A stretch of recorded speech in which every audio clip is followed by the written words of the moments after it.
The rain poured relentlessly over the cobblestone streets of Paris. The rhythmic patter of droplets against the aged windows of Clara's small apartment filled the silence, amplifying the weight of her solitude. Sitting in the corner of her dimly lit room, Clara's frail figure seemed swallowed by the shadows. The heavy gray curtains blocked even the faintest glow of the city lights, leaving the room shrouded in darkness. This wasn't just a space to live, it was her prison, a suffocating cocoon of fear and confusion. Her mind was a labyrinth of memories and nightmares, blurred together into a painful, unending reel. For as long as she could remember, the image of her father had haunted her. In her mind, he was a cruel and domineering man, someone who had tortured her in countless ways. She could feel his blows, hear his mocking laughter, and see the icy glare in his eyes, as if it were happening in that very moment. But something had always felt strange about these memories.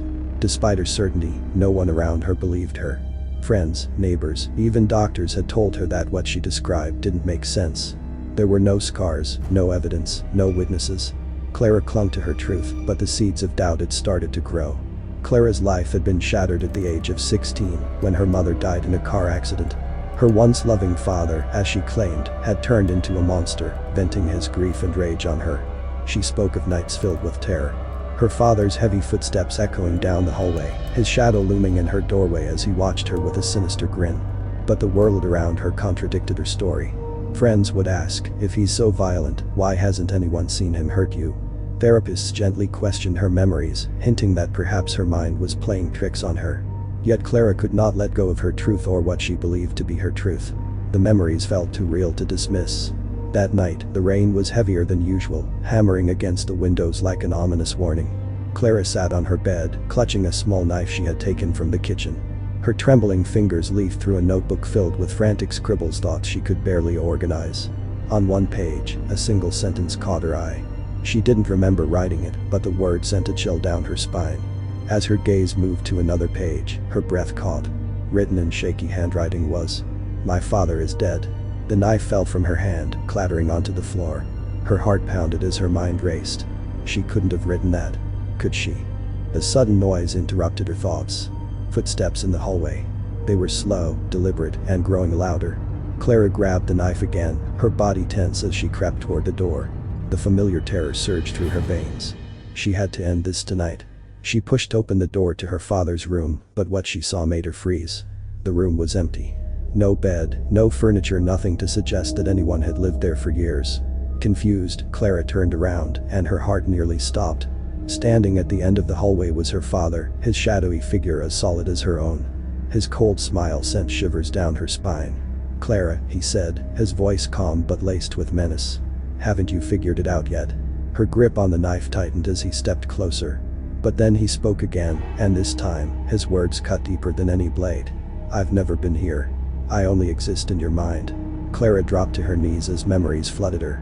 She saw doctors explaining her condition, holding out medications she had refused to take. She remembered the therapy sessions she had abandoned, unable to confront the possibility that her memories weren't real. And then, the most painful realization of all. Her father had died in the same accident that had taken her mother. For years, her grief and trauma had twisted into something darker, manifesting as visions and voices that tormented her. Everything she thought she had endured was a fabrication of her fractured mind.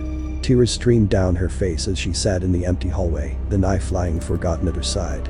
The shadows around her seemed to close in, whispering her fears and doubts back to her. She couldn't escape them, not yet.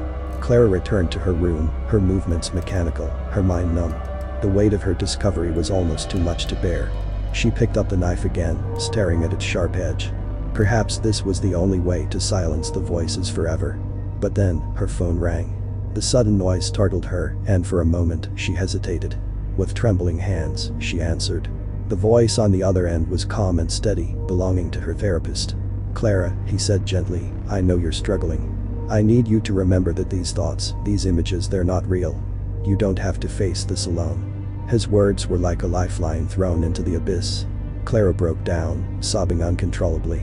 For the first time, she let herself feel the pain, the fear, and the overwhelming loneliness. Slowly, she placed the knife on the table and reached for the notebook again. On a blank page, she wrote, "I don't know how, but I will fight this." At night, Clara made a choice. She called the emergency number her therapist had given her and asked for help. It wasn't easy, and she knew the road ahead would be long and painful. But for the first time, she felt a glimmer of hope. The shadows of her mind hadn't disappeared, but now she was ready to face them. Clara's story didn't end that night, it began anew with courage, resilience, and the faintest light of a better tomorrow.